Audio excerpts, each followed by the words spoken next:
So I hope me wearing green doesn't send the wrong statement. You're allowed to wear green in New York.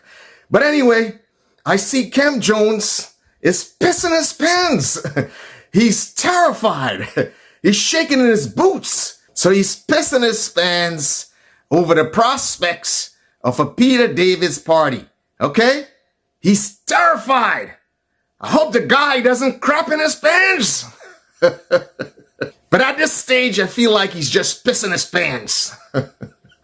But at the rate at which he's going, the level of worry and the level of anxiety that Peter David creates in Kem Jones, I am telling you, it's going to move from a pissing in his pants to totally crapping in his pants. The guy goes on to say that Peter David is irrelevant. He said third parties are irrelevant in Grenada and in Caribbean politics.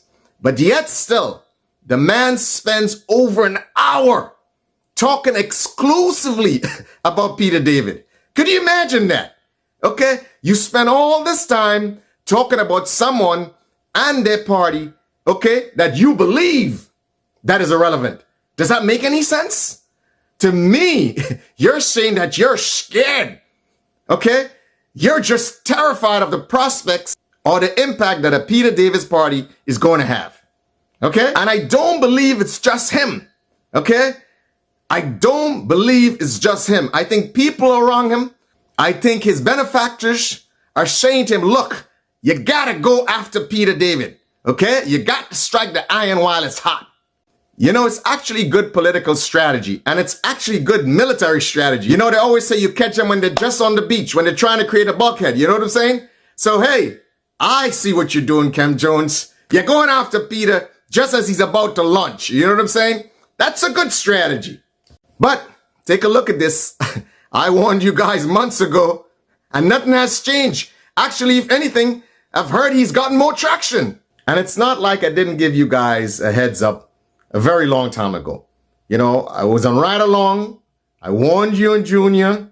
You know what I'm saying? I told you guys, do not take a Peter David's party for granted. It's not wise to do so.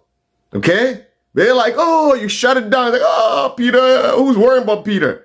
And now I see you, you know, you make that nervous speech and, oh, Peter party, and you're trying to make fun of it. But all that is just your nervousness that's coming out. I understand what's going on.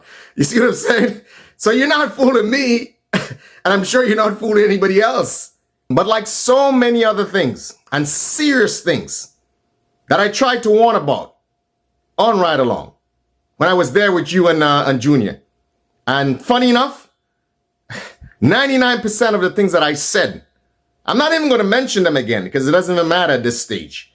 They have all come to pass. And people who have eyes to see will see. But for some people, the only time they see things is when it's right in front of them, looking at them. So I'm kind of happy now. You know, you're not taking it for granted anymore. You're actually, you know, a little more proactive about it. Take a look at what I said months and months ago. Now, I had warned you guys. You can't say I didn't warn you. I told you guys, do not disregard a potential Peter David's party. The NDC and the NNP should have a backup plan. Because if you guys don't, guess what? Peter David is coming for your food.